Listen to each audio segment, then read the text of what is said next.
nice front and back, leader's garment. Quite happy. It's alright, isn't it? Looks pretty good in that bad boy. Excellent, I think the word you're looking for is... Look at that thing. Looks beautiful, doesn't it? Beautiful. Now, only if you're ready for this. Yeah, welcome back to the OTB podcast, the original and still the best New Zealand mountain bike podcast. We're back at you again. We've just had Val Di Sole World Cup. That's probably on brand for how this podcast will go this week. But before we kick things off, as always, sitting in the chair to my side, Red Dog. Welcome back, Red Dog. Great to be back, Kieran. And you say the original still best New Zealand podcast, but once again, the great folk at Pink Bike screwed us over and didn't include us in their monthly podcast wrap-up. Thanks, Brad Cummins. Yeah, I think Brad Cummins is entirely to blame for that. Pink Bike are definitely sleeping on this podcast. But they'll be asleep, that's for sure. Well, yeah, I mean, people are probably asleep already, and we're only 2 minutes into the show, but that's another topic. Joining us, as always, for our not quite weekly roundup, Chris Vanderkolk. Welcome back. G'day, Gary. Thank you very much for having me, and Red Dog.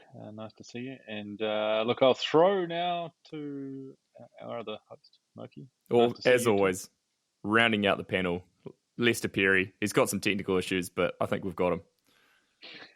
I'm here. I'm all right. Was he? He's back. Going headphones today. I'm back. He looks like he's drowning. Drowning in technology. Drowning. He's drowning in age. Hey, but before we get into things, do you guys know who chooses Smith Optics to help them see clearly when they're not on the downhill bike? The GOAT does. That's who. Greg Minnaar chooses Smith Optics for his everyday life. And on the side of that, our other show supporter, Troy Lee Designs. Do you know what Troy Lee Designs is synonymous with? Winning. That's what they're synonymous with.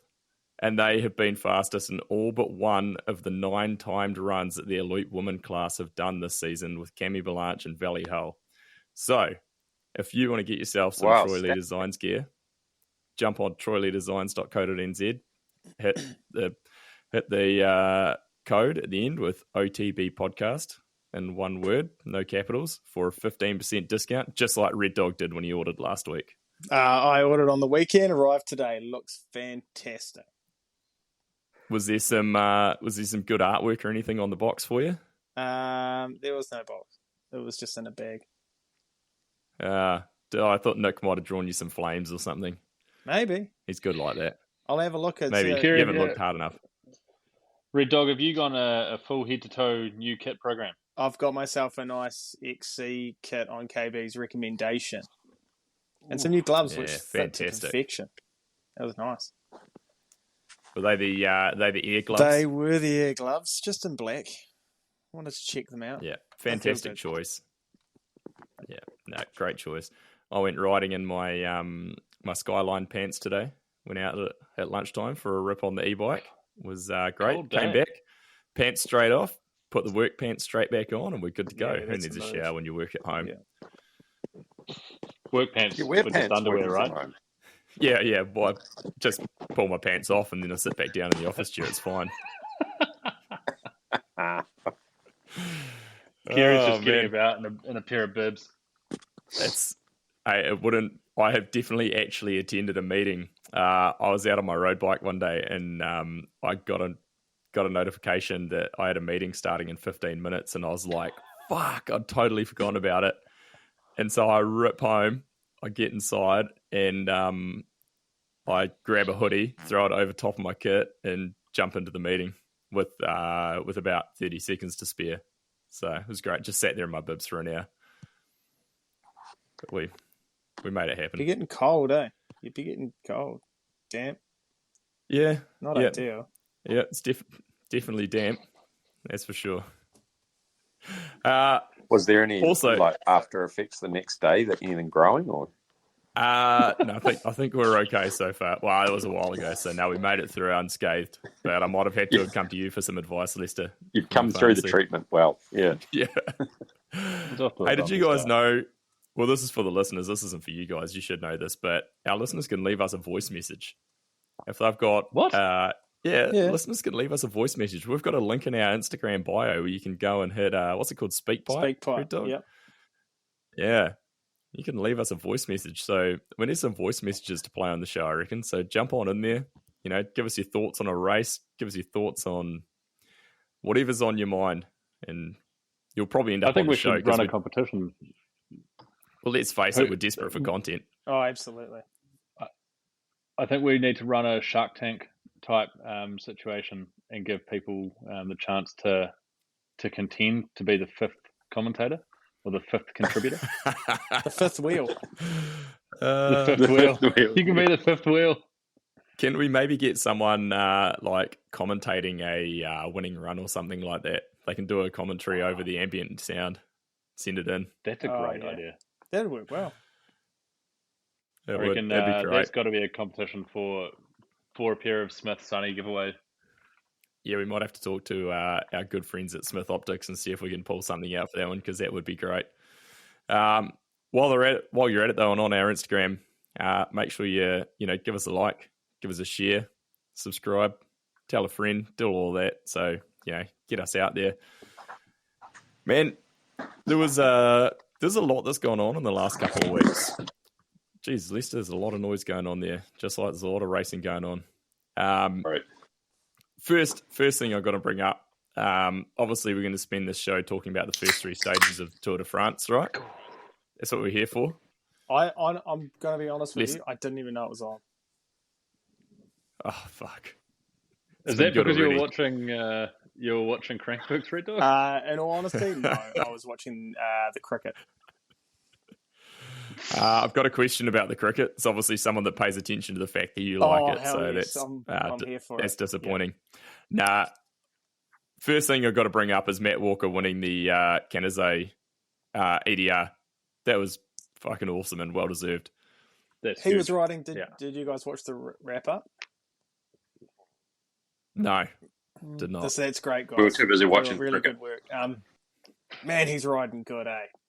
Just his form on the bike, he looks so relaxed, and he pulled off some pretty big results on the stages that needed good fitness. It was real impressive. Mm. Yeah, it was that one really killed long that climb. stage, Did and you guys he see the put video a of the lot of climb? time in on that one. Oh, that climb was disgusting, and he smashed it. That was crazy. So good. I didn't watch love the wrap how up, but because the only race content other than live racing I watch now is just the Ed Bull media coverage. He has It's all the best that's worth trackside watching. coverage. Yeah. Well, the actual footage that they put out is good for what it is, but it doesn't cover a lot of the course, and they purposely obviously steer clear of the climbing. That climb was fucking gnarly. It was, yeah. They all looked just absolutely beat, and they were going so slow up it as well. And it sounds as though there was then a solid 3 minutes of fire break or fire road after that, with about a 2 minute flat sprint after the climb. That's so savage. Yeah, no, it was pretty. Some of their stuff they're racing is cooked. It looks so brutal. But it didn't look like that that race was as big as some of the other ones have been lately. Like the total vert wasn't as big as the previous race, but it did have a heinous sprint climb in it. So they made up for that. Yeah, Charlie Murray fourth as well. So that was a pretty good day for those two. He's been real consistent. Charlie, I think those. Yeah, those last two stages that Matt really put the hammer down on, Charlie was second on both of those. So they were obviously well suited for those boys. Yeah, it was interesting. Charlie's still on the little bike. Yeah, I have been actually meaning to send him a message to ask him about that. Whether it's I don't know. Obviously, it's a decision that's paying off for him. So I was going to see what he thought of it, but it's working for him. It looks from the footage, from Ed's footage, it definitely looks like he kind of gets a bit more pinged through the rough stuff and maybe slows through it. But he can probably pick up the speed so much quicker. And anywhere where you got a pedal, like, must just be chalk and cheese versus the enduro. And the stuff's gnarly too. Like No, some of that it's- stuff at Canazei was gnarly and tight. Like very, very technical stuff. It was pretty taxing, I would have thought, on the little bike. Yeah, you'd think so. Brady Stone also did pretty well.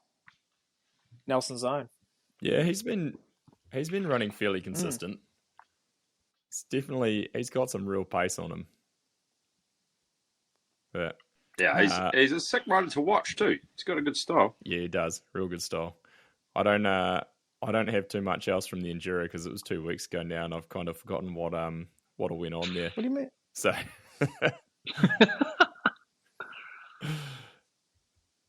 is there Are we expecting to see Richie at any of the downhill races, or is he? Because he had a good weekend at Canazei. Yeah. well, there was talk of it, but who knows? Who knows where it would slot I'd kind in. of forgotten about that. Unless he's just going to turn up for Worlds. You'd think that you'd go and do a World Cup before Worlds, wouldn't you? If you were going to. I think you'd You'd have have to to, get yeah. in the team. Yeah, I was going to say, Yeah, he wouldn't even get it. Because there's a deep enough US field now. Who would have thought? Yeah, true. Yeah. There's a number of like pretty rapid guys, so yeah, I don't know. Maybe you'll just turn up for a race or something at some point. Right, let's move on to Val Di Sole. Red Dog, do you remember any notable maybe privateers coming through for a result there over the maybe in 2008? At Val like Di that? Sole? Yeah. I mean, I can think of like one result at sort of a World Champs where a notable privateer on Iron Horse Sunday sort of pulled it into 13th, which some I would think he'd call qualified 15th some would as call well. a career best. I'd definitely say it was a career best. This is, I mean, clearly for those of you who, which is probably everyone, don't know, that was definitely my best result I ever had at Val Di Sole. So always, this one always sits close to my heart. I actually texted Red Dog after practice and I said, watching this footage makes me want to go ride Val Di Sole, and he replied and said, it gives me the complete opposite. I So- actually went to it over the weekend. I was like, some of that looks really fun. But then some of it I was like, absolutely not. Like, it looks disgusting. Fuck, it just looks so rough. So good. So Kerry, many lines. were you top placed privateer that year? Like in terms of overall? Like for the season or just for on that the weekend. race? No, that race. Yeah. I think I'd slotted in right behind, I think Kavarik might have been 12th or something like that. And I think Rennie might have been 14th or man. someone like that. So Would you have ridden the GT the next week? Or? it was. If I'd been privateer Yeah. award, I probably would have stayed on my Sunday. No, it's a good call. Yeah. Yeah, not a Sunday. good weekend for the privateer award. No. Was that him that tore the front end off it the bike? was, yeah. Yeah, did we get confirmation on that? Vieira or whatever his name is. Yeah. Is there that's video terrible. footage of it anywhere? Because No, I haven't seen any. Just is there video? anywhere? photos. So context for listeners who might not have the eagle eye that Red Dog's got. Do you want to talk us what you're talking about? Well, Red I Dog? noticed in one of the Eagle. photo things, I was like, oh wow, that guy is ripping the head tube off that thing. And then I was like, uh-oh, that's a new GT. Not in a good I way. was like, uh-oh, that's Roger Vieira. And that was the bike he won like Oh, two weekends ago. Oh, man. Val Di Sole has claimed some bikes. Right. Has anyone seen who's been like privateer from the other races? I haven't actually caught it anywhere. I was just going to ask, do you guys think that, I mean, it's an awesome initiative and it's been a really cool thing up till now, but Do you think it's like been a success this Sure. year? I don't see why it wouldn't be. Well, I'll being a little bit objective, I guess. So these guys are choosing to either ride the sponsor bike or ride their own bike. They're staying in their own kit or taking the privateer kit, whatever else. It's like, where's the benefit in that, other than the goodwill that it kind of creates amongst the pits? I don't know. It's all high fives, I guess. If you get someone who genuinely needs it, that's the kicker, probably. And that's the hard part, I guess. You've got guys that have frame sponsors or whatever already, or have some sort of deal. So you just GT a good people. Anyway, That's who would I know? come away with.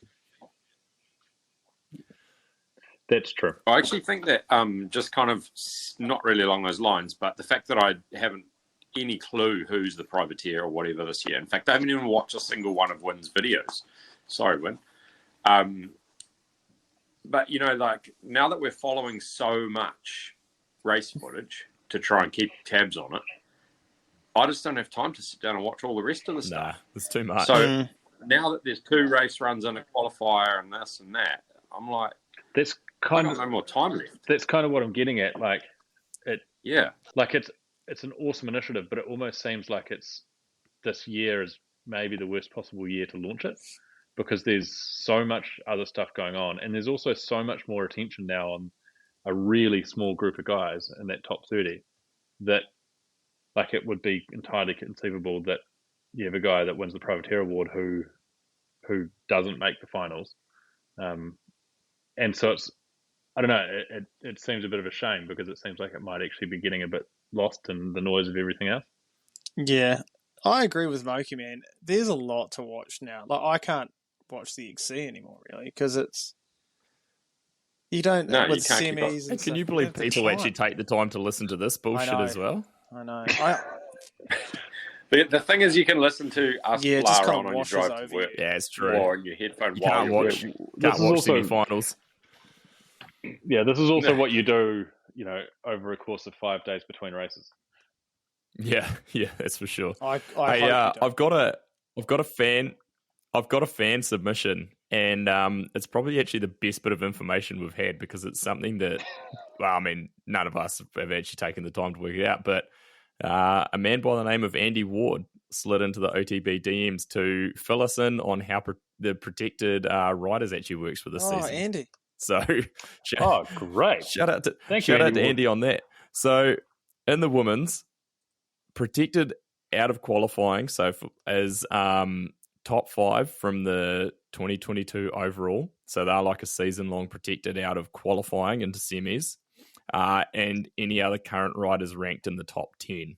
So basically, you've got 3 at the moment. You've got, so for the last round, you had Cammy, Valley, and Nina, who were top 5 from last season. They're the only ones who are there at the moment, and then you had everyone else into the top through to the top 10. And then out of semis and into finals, you get top 3 from the 22 overall, and anyone else currently ranked in the top up to 5th place overall. So again, Cammy and Valley, and then there was Rachel, Nina, and Monica. So that's how the women's works. And then men's protected into the semis from qualifying is top 10 overall from 22. And then everyone up to 20th place as a protected rider. Oh no, up to 20 protected in total. So potentially you only have 10 people. But it looks like last week it went up to about 18th place in the overall, because Danny and Greg were both sitting out of that top 20, if that makes sense. So if you're outside of the top 10 last year, then you've kind of got a rolling week on, week off, whether or not you're protected for the next race. Yeah, Depending on where your points are sitting. Yeah. And then So you gotta sing for your supper. Out of semis and into finals, top 3 from the overall in 22 are protected all season, which basically at the moment is just Finn and Loris by the looks of things. And then up to 10 protected in total. So there's 10, whoever basically is sitting in the top 10 really makes it as guaranteed through into finals. So it's a confusing one, but at least we've got some sort of clarification on it instead of my waffling on it last time. So shout out to Andy Ward for that. Thanks, Andy Ward. I was thinking about this over the last couple of days as I was thinking about shit to talk about tonight. I reckon the competition for making finals is going to get real tense for a lot of guys. Like, I was watching one of the recaps, and there were a lot of big crashes from big guys in the semis. And you got to think, like, the pressure to make that top 30, if you're someone who's like sitting somewhere between could be a top 20 and might be a top sort of 40, which is a lot of guys that could move in that band. Like that's a scary kind of proposition that you might not even make finals. Yeah, it's funny like that. 30th kind of backwards, like it hasn't changed that much in terms of the coverage they're getting, but it definitely still seems like it's lost some value not being in that final. Well, it seems like in the past, like most guys who maybe had a contract or were on a team or whatever else. Moki, you got to put yourself on mute, big guy. It seemed like most guys last year, if you were, you were on a team, you're a top guy, you'd pretty much guaranteed to qualify for the finals, unless you just had a really bad weekend. But this year, it's like there's like whole teams that might not make finals. Yeah, it's happening quite a lot, I think. That's a yeah. Like if you don't make the final, is it a failure? I think it depends. Yes. Moki's Thanks, Moki. I rate it.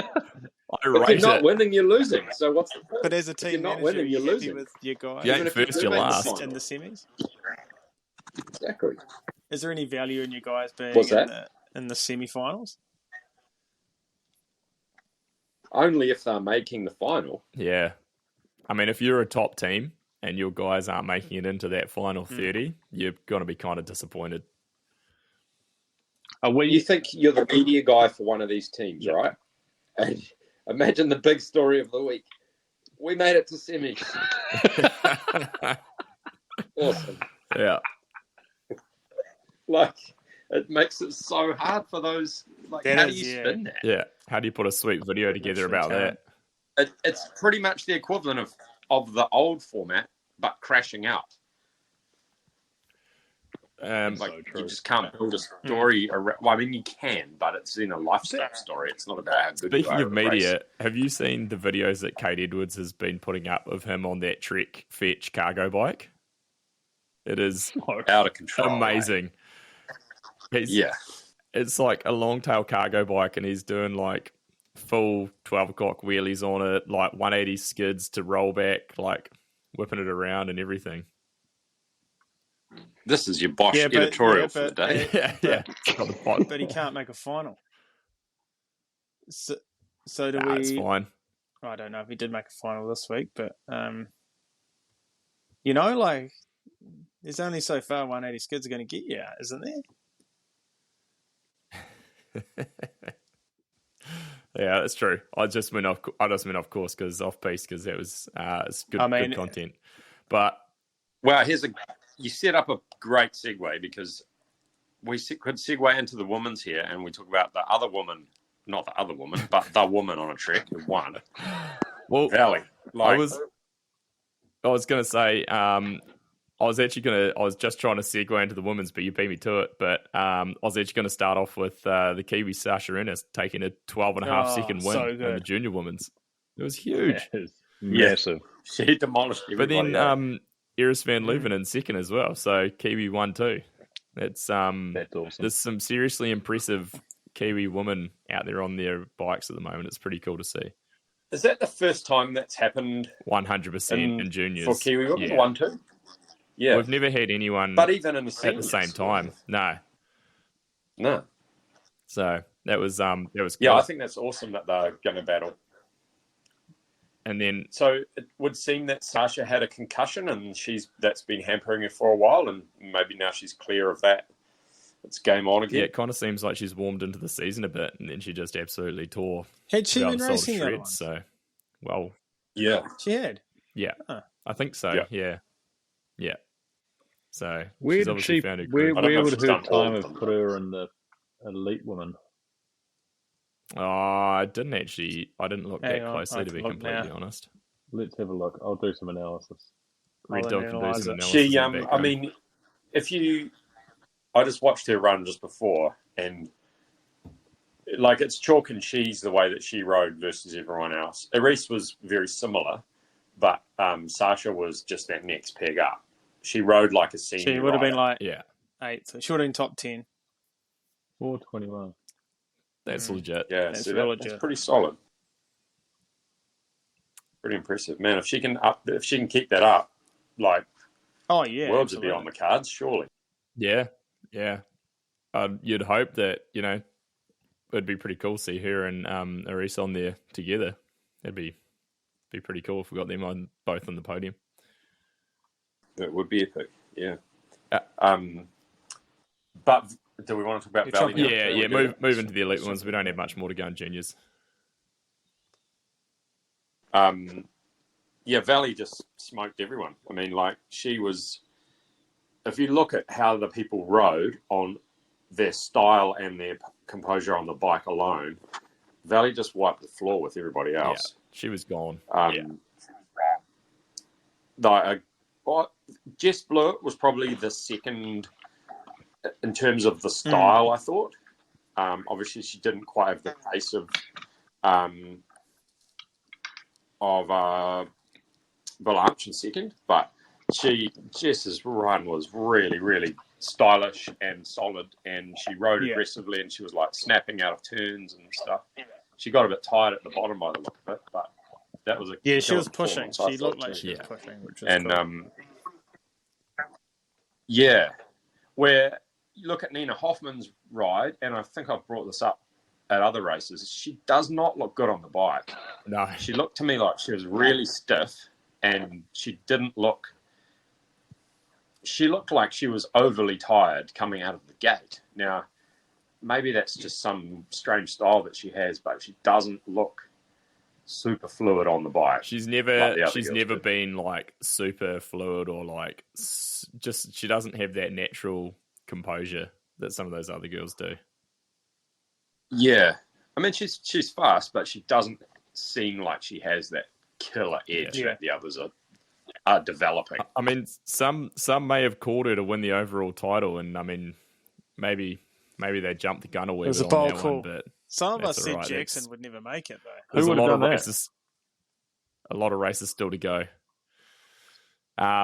It's interesting though. Like just while we're talking about the woman, have you paid attention to the overall results, you guys, at all? So, Cammie's still leading by Not much, yeah. 38 points at the moment. Even though Valley's won the last two races, but it's like Cammie's consistency has been there, and Valley's had one bad semi-finals run, which is what's just Is held it just her the back. one? But she's so she had a 14th at Lenzerheide, which obviously that's a 78 point swing between her and Cammie at that one semi-final. So, but then like Leogang, she won every one of the races, and then this past weekend she went second, first. So she's clawing it back. There's still 5 races to go, so it's pretty tight points still for But that far to go. I guess if it was just back in the old point system, she would have would she have pretty good lead? I actually don't know if it would still be that much different because I guess if you take the semi-finals out, then she would. But if you took just because it's the semi-finals, which is the new addition in terms of points. So if you took that one bad semi-final out, then she'd be up. So it'd just be interesting to see if if the points or that race structure now creates a tighter overall race. It seems to be. I rate it. Like, I like the fact that there's more I don't points up for dislike grabs. it. I think it's really rewarding. It's rewarding that consistency. I think the format of the weekend is changing things for riders with different strengths as well. Like, I think the emphasis on how fit and how much endurance guys have got and girls is having a huge hand in the results. Yeah, it's definitely rewarding that consistency of staying strong across every race of the season, every race run. Like, you can't have, doesn't look like you're going to be able to get away with really having one bad race. Yeah, definitely. On the women, still, how was Tani's crash? I can't say I saw that, Noki. Did you see that? I saw a replay of it. It looked like she did well to not hit her head. She's having a terrible run of it, isn't she? That was a shocker. Like, it was off the rock, guys, where the rider kind of like would jump into the shot and then come off a big rock, like, kind of rock. She washed out her front wheel pretty much going up that rock and then went over the bars off it. And it looked like she tapped her head a little bit, but she pretty much rotated over her with her head just above the ground. That's lucky. Like, big crash. That was in her semis, right? No. Was it in semis racing? No, I think it was finals. It was finals. I think it was racing. Oh, yeah. Yeah, I think that so. Would explain her time overall, because she was last at all the splits. Man, she must be having a terrible time of it. Yeah. That sucks for her. Yeah. I mean, I saw it and I was just, because I'd heard she'd had a crash, and I went back and I was watching some runs. And I was like, whoa, it kind of sucks because because the series, it's rough. It's deeper with her Another one at full fitness, right? Like, it'd be cool to see her back and see if she can mix it up. Because I remember I was there in 2017 just spectating, and she was probably at the top of her game then, and she was pretty impressive. Like, I remember her and the other top women. I was like, wow, they are actually they were far faster than I remember them being, and more aggressive and stuff, and like and she was one of the ones that I was actually really impressed with.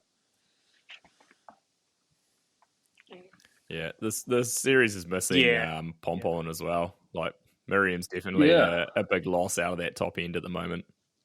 Yeah. But I think that really showed.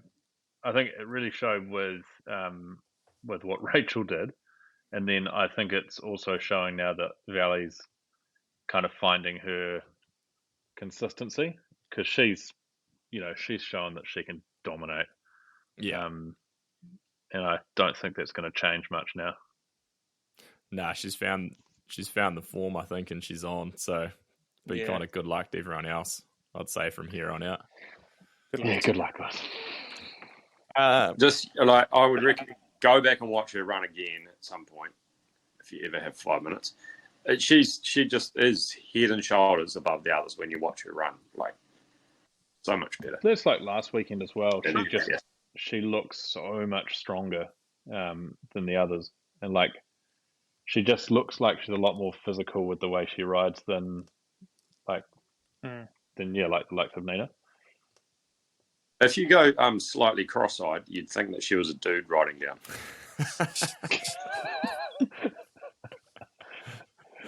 Well, cross-eyed enough that it's kind of blurry and you don't know. Maybe if someone's got a lazy eye out there that's a listener, they can let us know. Actually, thanks for your critical analysis there, Mucky. You should get that. You should get that seat beside Rick in the booth. Well, you know, Rick, I was going to say, slightly cross-eyed, you might think this is a dude ripping down the course right now. She is turning. Fucking getting started about the commentary again. Jesus. But did Punishing. We've got to get to the commentary. Who tamed the black snake this weekend, though? No. Your terminology is not correct there, Kieran. Yeah. Who played the flute and talked to the snake? Was it? And Valley, that other quote was Valley was wearing the snake around her neck. Oh my god! I'm so sick of black snake analogies. It's so awkward. That was purely why I named this podcast "The Black Snake," just for you. Oh god, it's bad. Can't be as bad as this podcast. was- but that's another topic. Yeah, a lot of Black Snake references. Red Dog. I think we're finding our form, Kerry. Red Dog. I really wish I'd taken you up on that Jackson You should have taken me up Greenstone on bet. it. No one 'cause wanted it. good lord, No I one would have wanted loved that. it. No listeners slid into Nah, your DMs. no one was confident, but now we're all coming out of the woodwork and pretending we were confident. Yeah, But fuck me, that was a run. Holy shit. Oh, unreal. he was on a. I don't know if he was on That another was, level. He just had the level. He rode at the right level for those conditions, eh? I reckon it is small man syndrome that comes through on this track. You're right. There's been some little dudes who have done really Danny well Hart, here. Mark Beaumont, Laurie. Jackson, Laurie, Danny. Yeah. Troy call. had a good weekend. Fuck, I was so glad to see Troy's. Yeah, run. yeah. Listen to Like, all these T- closet T- T-Roy T-Roy, fans, yeah. jumping The, on the T-Roy bandwagon. Yeah. T-Roy you can fan? listen No, here. come on. I've been You a know I've been T-Roy a guy T-Roy for a long time, and I've never heard anyone praise T-Roy like you two just then. Yeah. Just jumping on the It was good bandwagon. to see him come out of the What's his woodwork. hack job? Yeah. That I'll was praise impressive anyone stuff who's on from the Jackson, podium. though, wasn't it? I'll praise Tybo de Prella. Yeah, but hey, do you know who, man, Jordan Williams, that was another fucking awesome run too. He was third. Like, he was running for definitely on that top three, like third, around that third, fourth level until that crash on like the last tight, the last difficult turn of the track, man. I was pretty gutted for him because he was on a run as well. Yeah, that He was had a great. moment Yeah, further he up the almost track blew as the well. front. I was especially disappointed because I'd text Red Dog and told him that both Jackson and Jordan would be on the podium. And You were looking like the smartest man close. alive. It was very close. I did say Kolb was going to win. Did just that where old mate had his crash down the bottom there. Did you see Greg Williamson's taking the tree crash just after that? Man, he got so lucky to walk away Yeah. from that. Like, that was huge. I saw a different angle of that the other day. I can't remember if it was on someone else's footage. It wasn't of his crash, but of that jump and what's after it. And I was just like, flip, man, that is gnarly. If Like, you that was a want to huge talk crash. the biggest save of the weekend, though, had to be Joe. Yeah, Joe Breeden's near Oh, my OTB goodness. off the berm at the bottom. Oh, so you're saying was Kerry, amazing. he Oh, blew the yes. hand and then he searched for it. It's Well, intense. Dak blew a hand Yeah. too. Did Dak blow a hand off there? Must be an intense Maybe it's thing. an intense thing. Yeah. Yeah, it's got to be. Oh, hang on. Maybe yeah. it was two shots, and I thought one was Ah, Dak. it'll be One was Joe because he hits a hole just coming into the berm and he blows his left hand off the bars, and it's all in it's on his Instagram, on Joe Breeden's Instagram, and you watch him and he's fishing, just trying to find his handlebar, and he just gets his hand up on it as he goes over the top of the berm. And like, if he hadn't got that hand back on, he would have just got absolutely ejected just into next gonna week. Would have been. land on that grass in a heap, eh? It was going to be so gnarly. Yeah, That he would have been horrible too, because No, he would have been going exactly. Mac chicken going off. He pulled it in top of that nicely. berm. We I actually- reckon there were like, so speaking of crashes, actually there were some big ones this weekend. I think Cathro has like a really good wrap up of it, but like Loick's semis crash is pretty savage. You see what he did to his saddle, and he did it with his stomach. Like, he bent the fucking thing in half. And he did it with his stomach. And then I can't remember who else, but there were some horrible crashes in semis. And that's what I mean It's about these guys are pushing real hard in the semis run. Yeah, it's a brutal track for that, and then like you're already so blown, and then you're having a push to try and make it into finals. It's I mean, pretty, a lot of the next guys level. were like shaking their hands, Like, well, Tebow Umbrella, he took the mitts off, which was, I think, a little bit far. But he went for a suicide no-hander. It was a bit far. I reckon that was one of those runs where he was on another planet the entire time. Like you see him when he got to the finish line, and the race, the finish line camera, he's fucking wired, and it's amazing. Yeah, his eyes were popping out. He was pinging, and he just about died like 3 times in that race run. There was one moment up top where he's just getting fucking tank slapped down through these fast routes. It's insane. Yeah, that was one of the most exciting runs I've seen in ages. Like edgy seat. Like when is he going to? Oh no, he's still on. Oh, he's going to go. No. Oh no, he's still on. He made it through. It's good to see. It's good to see Waiting a guy for detonation, just push to the absolute limit, though. Yeah. I feel like he was without Emery, we're sort of missing that wild card guy. Yeah. And real it's like wild Tebow's run. just stepped up to be that guy. Tebow's riding reminded me of what he was like.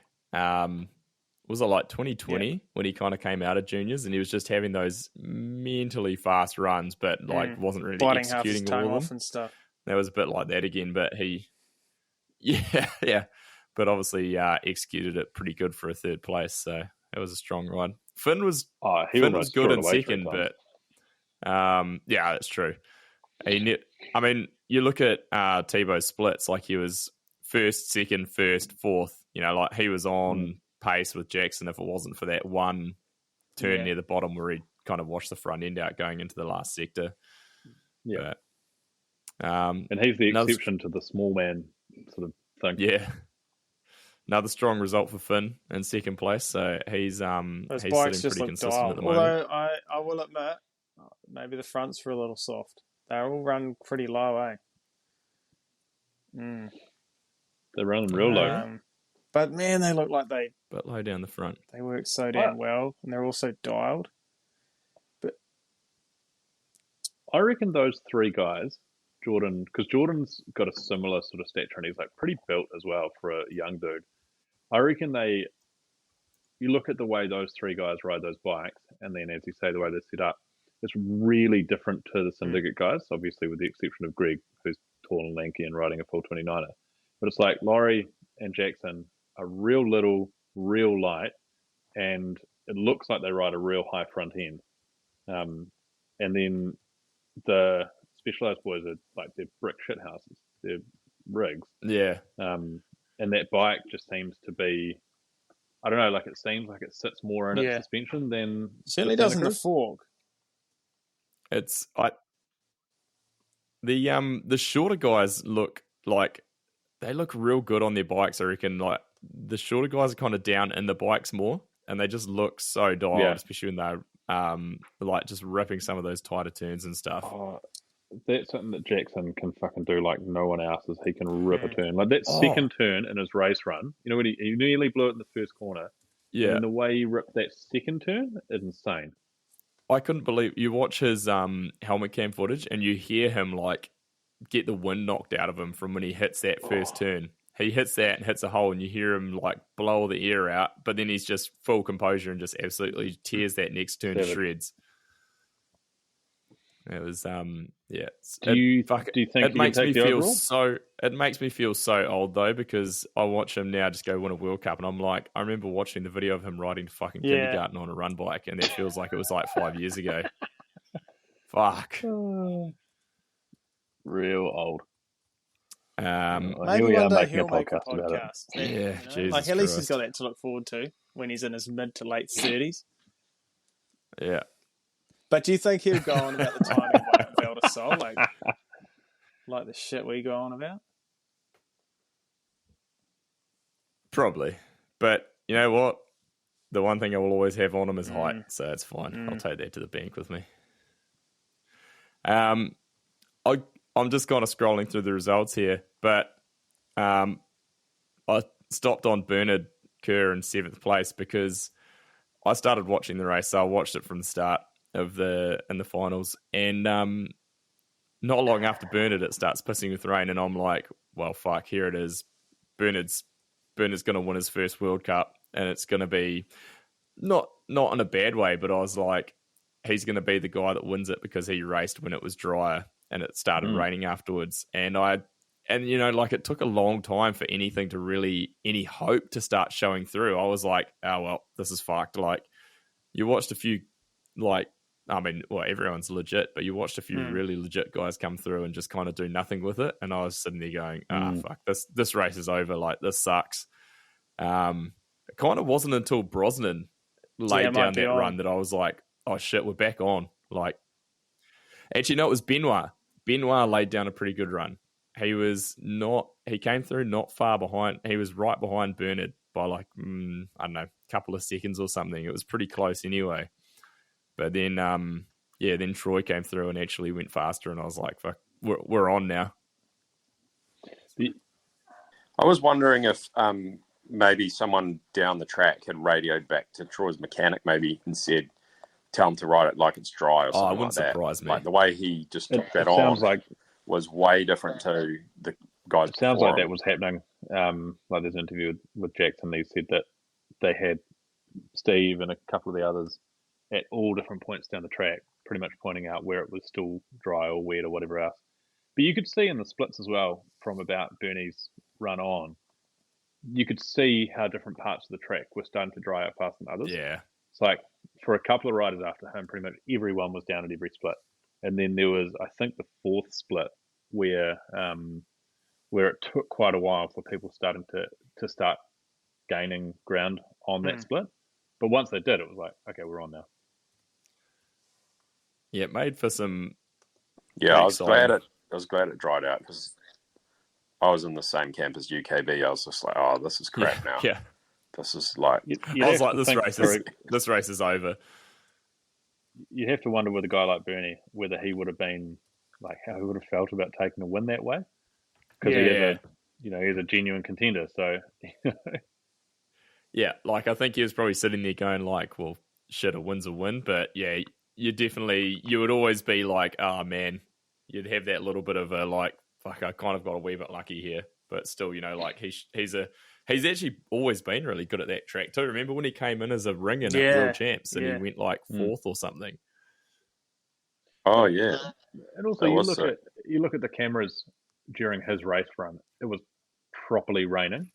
So like the fact that he pulled a seventh, he probably had a wetter track than what Jackson would have had, is kind of phenomenal. Like it sort of sucks because he probably would have had a faster run if he had the same conditions as Jackson and stuff. I reckon it's pure speculation from the other side of the world. But while we're on the topic of Jackson, well, not on the topic of Jackson, but segueing on from Jackson, do you think Menard does anything this season? What do you mean by my heart to bring this up? Sure, he collects a good paycheck. Well, can't deny that. I've got a secondary question to that, Kerry, or a supplementary question. Do you reckon there's going to be a round this season where he doesn't qualify for finals just because he just doesn't have a good weekend? So nothing happens. It's just he just doesn't deliver. I guess it goes back to that. I think he's protected. He's protected. Ah, yeah, okay. So, but he was 20th. He had a legitimate 20th in semi-finals though. So, like, he's still the pace is still there. That's the crazy thing about it, right? Like, that's still a 20. That's a 20th. Yeah, and yeah. But he's the guy that could come back at the next round and be on the box. I don't know. I find it hard to rule him out, but I'm like, man, he just doesn't look that comfortable. He doesn't look that comfortable pushing at the pace those other guys are. You know the rule, Kerry? You've got to write him off. Otherwise, that's exactly what you need to do. Won't have good results. So you've got to publicly write him off right now. Say he doesn't stand a chance and he should retire. And then he had a pretty horrendously wet run this weekend, so I'm not ready to write him off yet, but maybe I should just so he'll come back and prove us all wrong again. You know what, how Kieran? It works. I reckon he podiums this year. I reckon he goes top 5. I don't know how I'd he love to does see it. I'd love to see And it. to be honest, I can't actually. Yeah, it's going to have to be a sequence of events, but somehow he does it. Do you know where he'll do it? He'll get a something like fucking that. medal at World Champs at Fort William, but won't there's he? such a big That'll be break where he now. does He it. goes away. Yeah. But he's got time. Yeah. Like he can turn it around. He's probably moving to. He's They got probably a bit of a moving to break, Scotland so- right now. He's probably going to Nah, live at the fort. He's renegotiating that contract with Fox, and he's going to be in O'Neill come the fort, and all will be right in the world. I've got to bring something up here. Oh, The names thank on the you. pants. I mean, Thank we you. talked about it, but fuck, It's it's not not good. It's not good. How do It we? looks terrible. Where do we email to get that changed? I mean, it's too bad our correspondent, internal He would never correspondent have that let we this used to happen, have not on his is no watch. longer there Not on because we his could have watch. just blown. Yeah, it's an abomination. So The it's Troy tough. League It's hits not are once good. again looking spectacular, as were. I'm always a fan of the specialised stuff. Ever since the T-Roy days, guys. You wouldn't remember that, seeing your bandwagon, guys. Specialized stuff is pretty clean, but those common sale, those kits that Benoit and Cammy and that are running. That Hey, purple just a quick looks- one. Speaking that of looks Benoit, So good. I heard Rick Yep. referred to him as Benny the Jet. Now, do we need to get in touch with Rick and just let him know what his real nickname is? I think we probably should just fire him a quick message and let him know he is actually Benoit from accounts. Oh, got to. Also, is Benny the Jet just one of Yeah. those awkward Yep. nicknames that they made say up so. on the fly, and it's Yes. not a real nickname? Because it sounds like it. It sounds kind of punishing. No, it's a song. Well, isn't Benny and the Jets No, a Benny and band? the Jets is a song. It's an Elton John song. Moke, you sort yourself out. It came out. Oh, it's just- Mate, You should be in your wheelhouse, mate. Yes. You were 15 when that album came out, Mokey. Got ya. You remember when rock was young, Moki? I'll mute again now. Wow. All right, let's move into overalls. Again, we talked about the women's and that the overall points were pretty close, but man, there's 14 points between Jackson and Finn right now. So it is it's very generating close. good race. It's generating a It's good awesome. title fight. I love to see it. Yeah, Can we put some calls on for overalls now? Here you go. I think Fuck, we kind of have to. It's hard, man, because if you look, you've got Jackson, you've got Finn, Loris, Andy Cole, and Loic in 5th place. And like even Loic is only just over 100 points out right now. And you're like, man, that could flip really quickly. So Yeah, and there's a decent sized gap now as well, right? Like all of those guys will come back as if it's the first race of the year, having figured out how to do big race weekends like this. And Loic had a rough weekend too. Like he did not have he, was 27th in points this weekend, basically. He scored 77 points compared to Jeez. It's a 345 tough from one. Jackson. So that was a bad weekend for him. I think he's going to come back real strong next round. Yeah, for Worlds. For Worlds. I would definitely I wouldn't even write Loic out of it, because he's so strong.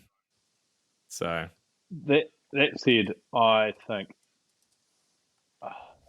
Here we go. look, Red Dog, you're gonna strike me down for this, but I reckon Jackson has found he's figured out how to win a race, an elite race, and I don't think he's going to slow down now. So you're going to go on like a Gwyn, The McGrath type. Gwyn I don't type think run, small- you think? No, With a few more rounds? not like that. Like never wins again. No, that's not. Well, I mean, he hasn't got. Look, he hasn't got the eyewear for that. That's something that we'll only ever see that happen on another Smith rider. But Clearly. I mean, look, one thing's for sure is he's going to live up to his promise as the number 1 Santa Cruz rider, and Do we need to really run stomps down authority your, all over your that team. ranking, Chris? Your The the power- hierarchy at the syndicate. that Kieran got. That Kieran got very. Yeah, do you want to uneasy. review that? Very. I'm just going to cut this part out if you do. Kieran's going to go on mute. No, I'll just Well- cut it out when I do post-production. No, it's It'll be got to be in gone. there.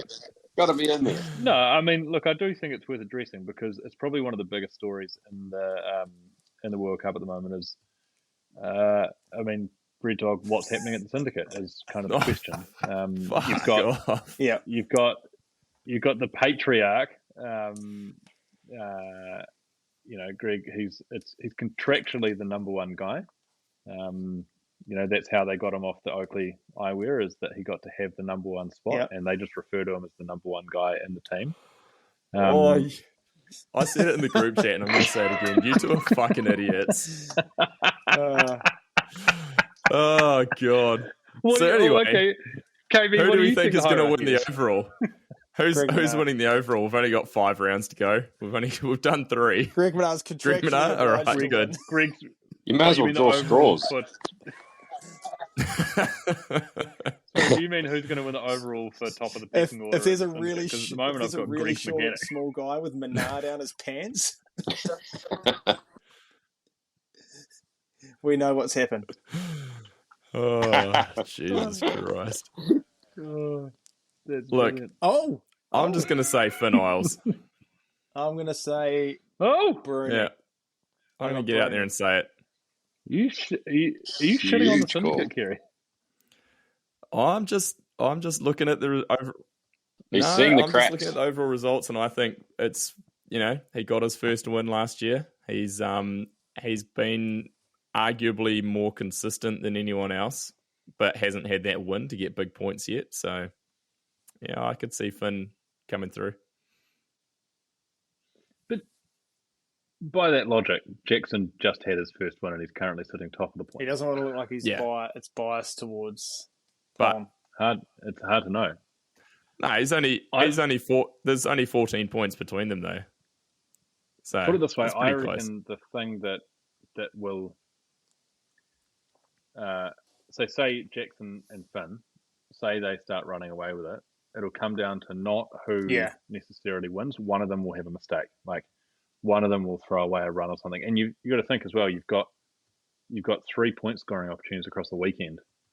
That's gnarly, eh? Like you could throw it away in qualies. Yeah, that's what I Yeah. reckon it would come down to. And I backed Yeah, that's so Jackson true. I didn't back him, but that's why I think Lark would take them both. Yeah, like I don't know. Like's just had that. I mean, he's not that far out of it, Yeah. but it's like this terrible weekend. Could say though, like Mr. Consistent, He's pretty far back. This He's is pretty yeah, far like back, could isn't he? Not according to where he's He's a currently wee way standing, back but already. Yeah, it's not actually. There's not a chance. He's 240 points back at the moment, which is crazy because he's been it's interesting. strong. So It's going to be real interesting to see, say, like another couple of rounds go by once we're actually like into the middle of the season, see where it's all sitting. So yeah, that's going to be really interesting, eh? Uh, What do you got? Jackson had 6 Can I ask a fourth, question first. about Sorry to Jackson? labour this, but and I pose this to KB. He on paper, he's better Here we than go. Hill, right? But hear me out. But why in your mind? Are you only saying that because he won the first? Yeah, and he's been His like, first World I feel Cup in like his Hill first was season? pretty up and down Is that at all the you're putting start, it like he down to? crashed a lot. He hit a tree, the sneaky bugger, and stuff like that. But like, so on paper, he's probably he's better than Hill. But why in your mind is he not better than Hill? Is it because he's not changing the sport? I mean, because I feel it's like hard to say Hill anyone's it was better a than shift, Jesus. right? Nah, but that's the thing, though. See- Like, I think you could probably say that there's like a couple of guys in the elites right now who are probably better Easy. than Hill was in terms of just overall Easy, speed and being easy, better easy. racers, right? easy, But- easy. Hey, It's more talking about the junior on the same transition, logic you you're know, talking coming about out of the juniors because like a lot of into these the guys, elites, shaking it up. So I don't think anyone really did that before Hill and G. Atherton did. Like, until they came out into juniors, or like people had, Nico had, obviously, like a long time before, but there'd been a big lull. Yeah, Manar But had, it's true. like, the thing that makes Sam Hill is not necessarily like the number of races he's won. It's the way he won races. Well, yeah, And until no one, someone like, comes no one's out, doing that. Like, puts an 8-second Pedal's win doing that down. at the moment. Exactly. And these days, it would need to be like Running the pants and a equivalent short of sleeve. putting an 8-second rundown would be like winning by 3 seconds would be huge now. Which is kind of what Jackson did in the weekend. So his wins were also like almost. He was. He almost didn't celebrate. You know what I mean? Like he'd come down, he'd put an arm in the air, and he'd say, "About time I won one of these things." Like that's the extent There's of it. no hugging, eh? Yeah. Yeah. Can I ask you a question, Red Dog? Has Jackson won a free ride competition You know what, like he Hill probably did has. when He's he was a probably run junior on an Joyride, intense? beating out Seminole. When Hill won the Red Bull. Yeah. Hill won the Red Bull ride by doing no footers on the M1 in Jindabyne. Jindabyne ride on an intense. Yeah. Red Dog, I've got a question for you about finish line celebration. Any comments? Celebrations. What do you like? What do you not like? My biggest, and I've brought More this up importantly, before, what do my you not biggest like? thing is when they hug each other like there's a death in the family. There's too much, or there's too much hugging. There's just a lot of hugging. Oh, is it? You know? Yeah. Jackson did a lot of jumping up into people's arms. I think maybe it's his stature. Can you imagine Hill but he was jumping doing up a lot into of Rennie's like. arms? Can you imagine Nathan Rennie giving like a big hug? Chris Kavaric and Nathan Rennie and Sam Hill just having a big hug together because they're all Australians. I mean, I've never come through at a World Cup in the first place, but I've always found it a little bit. Oh, it was pretty early doors, yeah. Were you the first person down the hill?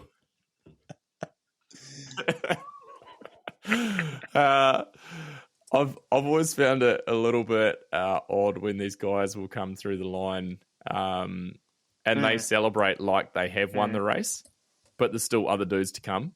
And I'm like, just like, you can have your celebration, but don't run around going apeshit until you've actually won the race. Yeah, me too. I reckon a lot of them are celebrating not being dead. Like, I think that's what a Laprella was good doing. call. Like, I think he was going, I'm not dead. I'm alive. That's all that matters right now. Would you say they tamed the black snake? I think it. I'd say that they played the flute to the black snake. They didn't play the black snake flute, though.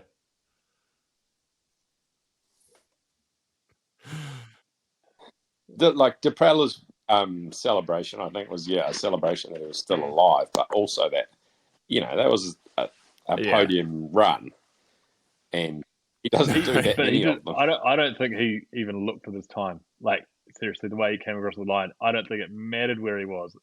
He was on another fucking planet. And that's what was awesome about it. Like, I want to see more of that. I want to see more guys coming down going, how am I not dead? Right. Is there anything else question from the downhill that you guys want to cover? I have one question, and it's kind of off topic completely. It's about bike setup. Why don't they run the telemetry data acquisition kit during the semi-final or the final for that matter? Except final, I can maybe understand. Because they probably don't. They probably don't want to run that. Not bit even of in extra a semi. Don't you think it would be shit like on their bike? It's kind of heavy. Like, it adds a bit of weight. Well, I think the semi-final is pretty critical now. I think. I think that'd be a bit of a head fuck going out on the telemetry bike for a run that is pretty much as important as finals. And you're not going to make any. You're not going to make any drastic changes between semi-finals and finals. You might see that they go over the top by an extra 5% or something. I'm intrigued by it. Yeah, I agree. I'm surprised that none of these suspension manufacturers, and this might be going on with the Specialized bike, but I'm surprised that none of them have built like a internal telemetry system or something that they can have on permanently. I'm mostly surprised that no one's running two shocks, like one with coil and one with air. They did it in. or one to run the damper, and one for the damper. 2001 call. They want their idea back. The future is... apparently. It's been done before. Or maybe you could run 2 air shocks and you run one softer. And speaking of bike stuff, actually, before we move on, did Loic have another It sure looked like it. drivetrain mechanical? And then that makes me wonder. Yeah, he did. Is there something under that box related to the drivetrain? Like, have they got a disengage switch or something? Well, if there is, it better be a motor. Bosch. Well, Kerry, is there a motor? What do you know? Nah, we don't work with specialised. If there's a motor under there, Kerry would know. Well, maybe that's...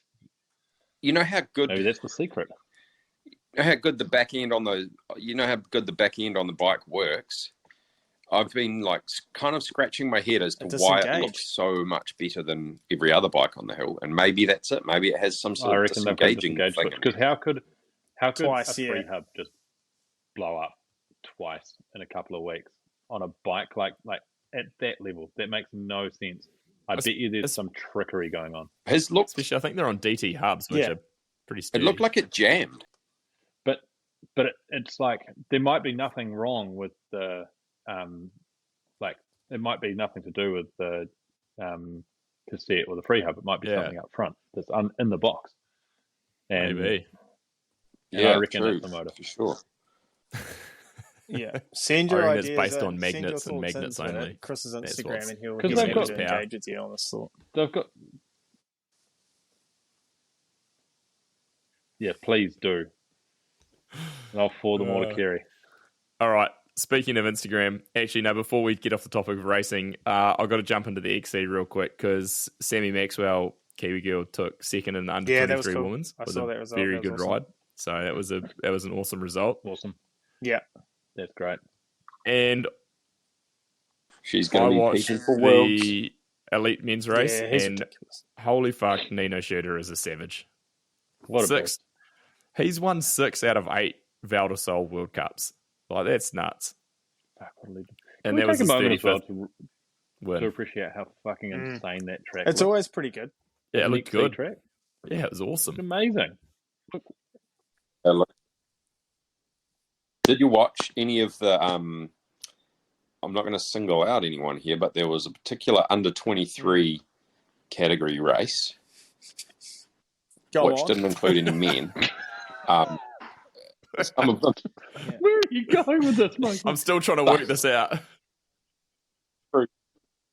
Some of the performances through some of those sections were absolutely appalling. Yep. Like, go and get yourself a skills coach. I didn't watch any of that. Or at least ride something technical. I didn't watch any of that under 23 race that didn't involve men. So no, I don't. Yeah, I don't know that one. You are deep in the race coverage at that point. This is why he doesn't have time to learn about the Privateer GT award because he's watching this.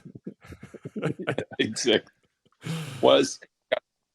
You watch all the good bits on the highlights package.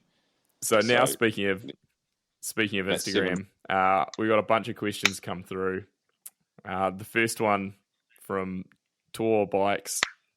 This is for Red Dog, obviously, because it just says that Ash's run out with an exclamation mark. Like, I'm sorry, champ, but you can't just wander down the pitch and do some gardening when the keeper hasn't even offloaded. Moving on. Like, come at me in my DMs. I won't look at it.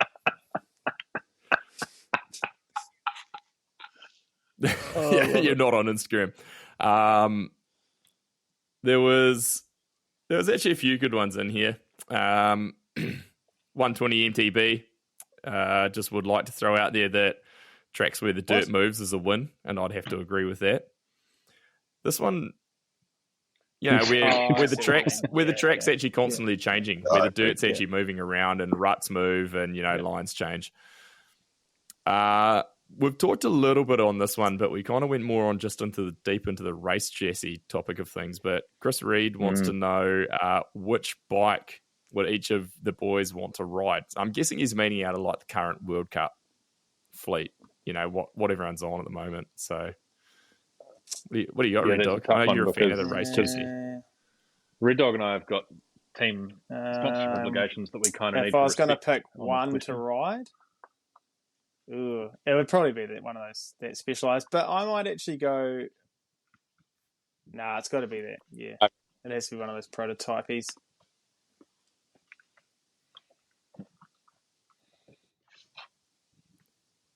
Good. Chris, got anything? No. Okay. I'd go the red Trek cargo bike. Good call. Does that thing look like especially when Cade was ripping that last turn on it as well. So I think if Red Dog's taking the Specialized out, then I'd want to ride one of those. And KB chooses the V10. Moving on. They do. They look like they're looking for. Well, clearly, I was going to put a build up onto it, but I mean, obviously, I'm not going to be able to ride Laurie or Jackson's ones because it'd be like a BMX. I did think that does look like a really good bike. So you've got the full 29er. Like, Bangsy wanted to know better escape from possible death, Dante Silva or Joe Breeden. We covered Joe's one, but Dante blew his rear tyre out into the rocks, and he got so lucky. Oh, bro, that was heinous. Oh, there was... Fuck, who was this? This was a semis race. Someone just stoved themselves into a rock in like in their rib cage. I can't remember who it was. I'm really gonna find it. Sorry, listeners, but yeah, there was some fuck crashes. Put it that way. Rob Moore wants to know top 3 most likely world champs contenders. We've already thrown in there that Manar will probably just come out of nowhere for a top 3. So who else is on the box with him? The world champs, I've got Loic for the win. If Amory wasn't hurt, I would have said Amory because he is so fast at Fort William. But yeah, I don't know. Loic is just the world champs master. Emery so, would be good. But I don't know what his Fort William results have been like though. Good, bad. Anyone know? I don't know. I don't know if they've been great. All I right. don't remember. Do we know when is Gwyn out for the rest of the season, or is he expected to be back at some point? What do you think he's coming back for a podium? No, I'm just curious. I don't know. He's a Smith guy. I think he should be back. No, not. Moving on. He was a Smith guy. When he did all his winning, he was a Smith guy, and that's all that matters. Cut. Speaking of Smith, Chris, you got a favourite product this week? I have a favourite product this week, Kerry, and it is the Flywheel. It's my retro eyewear of the week. Yep. Good kind of wraparound coverage. Good on the XC bike, but also good on the high streets. What about on the slopes? Are you taking that to the slopes as well, or? I'd run that on the slopes. I'd run that on the slopes, and I'd run that at uprace. Of course you would. The bar of course you would. Yeah, fantastic. Yeah. You're right. Yeah. You're back. Right. Yeah, when I'm there with Red Dog drinking Jaeger bombs. Brilliant. Hey, I've got a fun fact from the weekend that you guys might not have picked up. Go on. There was It looked very Lapierre team entry in the finals. It looked very much like a Santa Cruz. And Lapierre doesn't make a downhill bike. Yeah, I was so glad to see a return to just that was cool. Getting a different bike off the shelf and racing that. Yeah, there was actually not even Anton Rog. Not even trying to be. He had a big crash, didn't he? He had a crash. It wasn't. Yeah, it wasn't terrible, but it wasn't a small crash. Yeah, he blew that kind of slippery right hander out. That was like a satellite berm. Yeah, that's off right. The step afterwards. And he got in second at the EWSE at Canazei behind Fabian. It's because he had the Bosch Performance Line CX race drive unit in his bike, no doubt. What did Fabian have? Oh, they've got the Bosch as well. Also, right? the Bosch Performance Line CX race limited edition. Is Bosch just sweeping podiums? Mate, we're just destroying the EDRE right now. I've got a question for you, Kerry. If you don't run Bosch, you don't win. Okay. I'm going to put an expense claim in for that. I'm going to send that to marketing. I should get some sort of cut. I've got a question for you then. Would you rather ride Fabian's race bike or Greg's race bike? Greg's. It's a no-brainer. Better not send that claim in. I'll just cut that part out. There's not going to be anything left in the podcast. No, well, I mean, let's face it. We operate on a pump and dump Absolutely. operation around here. Nothing's getting cut out of this podcast. I'm just looking at the timer thing in the top left of my screen hasn't changed. This might just end up in a long time. So this might end up where the other one ended up. This is great. We'll see how we go. Skids 133 wanted to know what the fuck was Deprella doing with his no hands thing. That's I think he was trying to shake them out, but maybe also going for some freestyle points as well. That could have gone so bad. Imagine if he'd slipped coming back on and just comes into shot. Imagine if the front end just got a little tank, a little slap. I bet you he did it without even fucking realizing. I bet you he was that deep and off. I don't know. Nah, yeah, I reckon that had to be so pre-planned. I bet it was just. When do you ever take your hands off the bars? Well, no, it looked like a couple of guys were doing the old finger stretch there. Yeah, there was finger stretches, but he did like a suicide no-hander. I know. But so I reckon that was a. I think he was doing it for aero gains. Imagine if he just collapsed over the front. That would be great. Horrible. Liam Jackson wants to know if the global recession has hit Canyon. No new bike or kits in Val Di Sole. Yeah, should we maybe start a GoFundMe for them? Well, I've got about 17 World Cup teams, so it doesn't look like it. Yeah, it's true. They've got a lot of stuff going on. Josh Fivish wants to know when OTB's buying a wake boat. We probably need a few more listeners before we buy a wakeboard boat. It's going to take us a little bit. Josh, we don't buy wake boats. We just go on them. Yeah, we just borrow our rich friends' ones. Josh, if you know where we can get one, hit us in the DM. Alex Smith wants to know if Jackie Goldberg will win the overall. I think Chris is on board with you on that one, Alec. Goldberg. That's the best name I've heard, babe. I like it. He sounds like he could be a wrestler from the 90s. He's kind of got the tight little permy hair as well. Jackie Greenberg's a banker on Wall Street. Hey, Jackie Greenberg. Just careful, because his dad followed the podcast on Instagram the other day, so he may be a listener. So if you are, shout out to Jackson's dad. Conscious of that. And I think, aside from just giving him new nicknames, we've been really fair. Yeah, we have. He's obviously on fire. As long as Laurie's dad doesn't listen. Gleno Widget wants to know craft beer or double browns for a post-ride beverage. I mean, it really depends on where your post-ride beverage is happening, I guess. Yeah, and who you're riding with, because if it's Kerry, if you're waiting for Kerry to pay you $6, you'll take whatever you can get, I think. Paid you, motherfucker. Hey, if who sent that question in, Kerry? That was from Glenn Richards. Glenn, if you're buying, mate, then the OTB podcast will come riding with you. We'll drink anything. Yeah. See you at the trails. Jake Boylett wants to know if he's asleep. Jake Boylett wants to know if it's true that we're launching an OTB beanie cap. Maybe we can do a one-off. Sounds like Jake's down for one.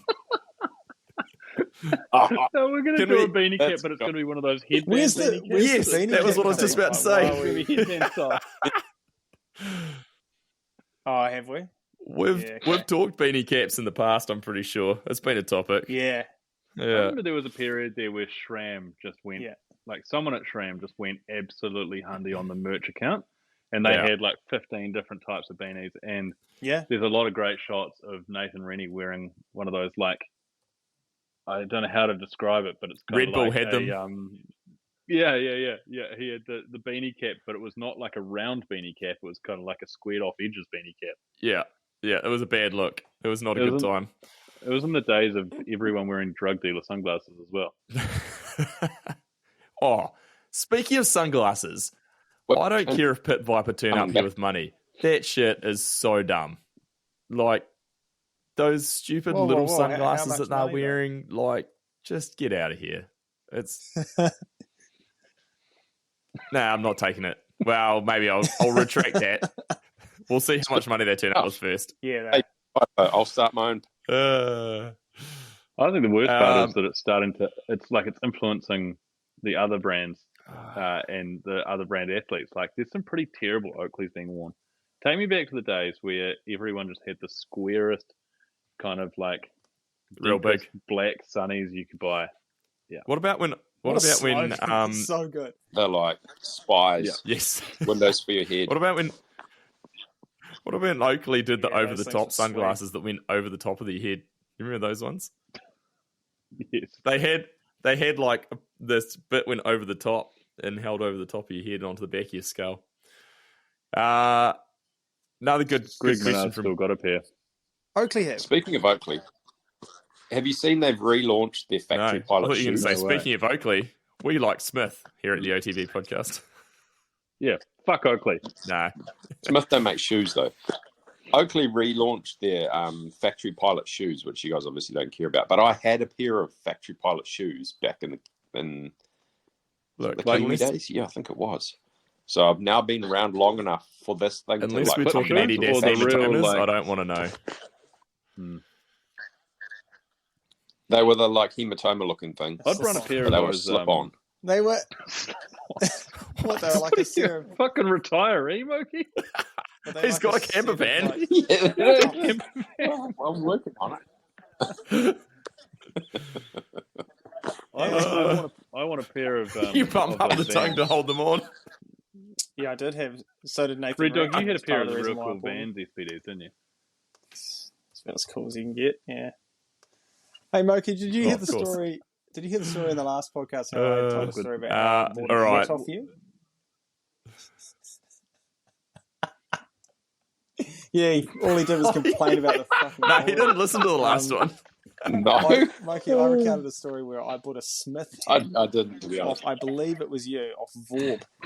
It was brown, had a blue logo. It's so great. I don't know if I said this last time, but I don't know what's worse. Red Dog was like buying hats. Right? This has vague... I have a vague memory of this. It had like a I just don't know where I would have got from a K2 Smith hat from. Yeah. Pretty sure I bought it off you.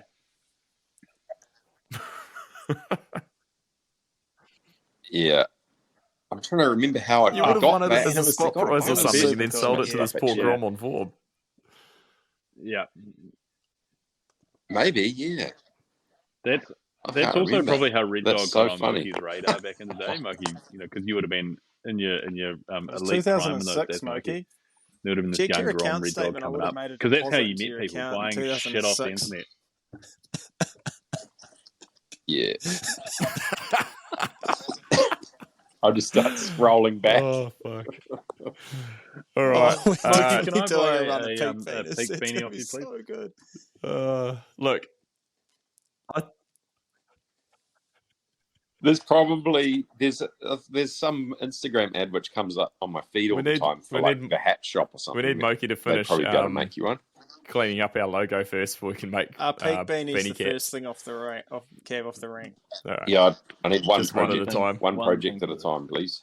How about you hang up watching under 23 cross country races and you work on the logo instead? Yeah, we need a peak beanie. Non-men's races. It's got to get my priorities. All right. It's all about Glenn priorities. also asked, what's winning more World Cup downhill this year, mullets or full 29ers? I actually don't know. I think Andy Kolb was on a mullet, and I don't know what Jordan's on, but Jackson was on a mullet as well. So You have to think Jackson's it's on a mullet. the mullet game. I think Jordan he might be a full 29er on that because he's on a big bike. I don't think he gets to choose what he rides. He just gets whatever the other boys don't want. He gets third pick. Yeah. Well, they're obviously running mullets, so he gets the 29. Yeah, he would have a whole bunch of front wheels that they just great. relace onto old hubs. I reckon it's going to be a systematic bullying program that's going to be put in place and specialised. He'll be running just to keep in his place, eh? He'll be running. He's actually, that's why he crashed. He was running. He'll be using all the tires. pull-off front tyres from Loic and Finn as his rear tyres. He's going to be using he'll be going up the track, collecting their tear-offs and cleaning them. You got to hand to him. He's pretty impressive results given that he's doing all the dishes and making all the breakfast and cleaning up the truck and doing the massages. You probably had and pulling down the pits. The deal I had with Maxis when Horse and Strobel were on there. You'd help pull down the pits, and they'd give you their off race tyres, which were real. They were like brand new. Joke was on then though, we eventually made it extend to they would house us as well in their condo and drive us places. Yeah. So yeah. All you did was infiltrate the team by helping set up pits and get free tyres. Yeah, until you and then you were in. You're part of the team. The tent, essentially. That was the goal. Yeah, I'd be I'd be wrecking wheels, and then Adam the mechanic would be off at Mavic, getting me new wheels and shit like that. It was great. Yes. Hey, Red Dog, speaking of team hierarchies, who do you think is ranked further up the gets a lot hierarchy, of coverage, Laurie or Greg's mechanic? Where does Roscott rank? He does, yeah. He's a favourite. As we discussed, part of the agreement. It was about that point where KB called us fucking idiots and left. Anywhere higher than Laurie. He just called it. And I stand by it. He just called quits on it. Hey, I've got another question. Look, he's scratching his head, going, "Oh, I'm going to have to edit this now. I'm think, going to have to cut we're some here out for the of it." people. In his contract saying that he only has to do I reckon Minar's got something in his contract saying that he only has to do 10% of the bullshit social media that everyone else has to do. He's got an old man clause. He's got retiree clause. The grumpy old guy basically clause. takes the pension. I don't want to do that shit. All right, last question. Anthony Evans wants to know. He's curious what New Zealand national races are like regarding safety for tree pads, etc. Pretty loose. Generally, pretty loose. Pretty loose. Is he considering travelling to one? Or he is. What's the he's in background? Canada. He's in Canada. Well, I think he's undercover commissary. Podcast. We'll invite him. And he's a great man. Racing. He's a great man. You're welcome here anytime. But can we, if you do come over, can you bring a supply of 26-inch parts? Because there's a lot more of them in Canada than there is in New Zealand. Yeah, so if you can track down. The thing is, most of them are at Whistler. Most of them being ridden at Whistler Open Day, though. That's right. If you can problem. track down a crown for Red Dog, and what else do we want? I don't know. Find some parts for Kerry. He's got 3 or 4 bikes. He's got to keep running. Bring me anything. I'll take anything. All right, let's wrap this thing up. We're an hour and a half deep. That's more than enough for today. So, any words to go by, boys? Anything to finish off? I've got something. I'll keep it short. Will you? Really good listener engagement this week. Big thanks to the listeners for all their questions. So get on SpeakPipe. Yeah, I think absolutely. Get on SpeakPipe. Give Give us some voice messages. Yeah, I really want to hear from someone. First person to call in and leave us a voice message. When's the next Smith giveaway, Kieran? Jesus, don't something. They will get something. So you've also got to give us your address. Next month, I believe Smith is dropping. Oh no, this month it is now July. I believe Smith has a new product coming out. I've actually been running it for a little while. No, it must be nice, man. I'm over here. It's at good. My Dirty it's good. Dogs. It's really good. I like it. Yeah, undercover Smiths. It's fine. Me and Lester were once Dirty Dog athletes. If anyone wants to know about Dirty Dogs, I want to know about Utopia. That's all I want to know giving about. a set of those away, we could tell some Utopia tales. Whatever they are. Utopia, yes. I think that is the plan. So yeah, as soon as that product is launched, we'll hopefully give one of those away. I think next episode it looks like we're going to have a guest who is a mechanic on the World Cup scene currently. So just trying to firm that one up, but that could be quite good. But otherwise, we'll see you when you see it. And in the meantime, make sure you go and purchase some Smith optics or a lovely Smith helmet for your head. And also jump onto troyleedesigns.co.nz, OTB podcast at checkout. Will save you 15%. So, knock that GST off. It's tough times. So take any savings you can get. What's up? I come from the land of down under.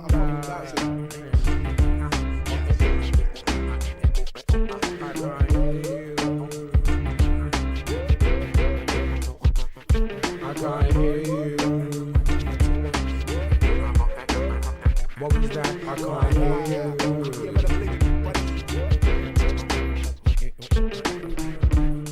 I let it be like John Lennon, the anti-serum that you don't get for poisonous venom. Read the label carefully, I'm only here for the show. I love hip-hop too much to let you feed my ego. In the key of F-U-C-K, Y-O-U. I mean, why do I owe you if you're not helping me through? I mean, why do I owe you if you're obstructing my view? Success is not my castle, just a house that's brand new. You see, I irrigate the culture, give it shape like a sculpture. Still complicated, rock like I'm supposed to be. L-I-T-Z like my DJ. Rock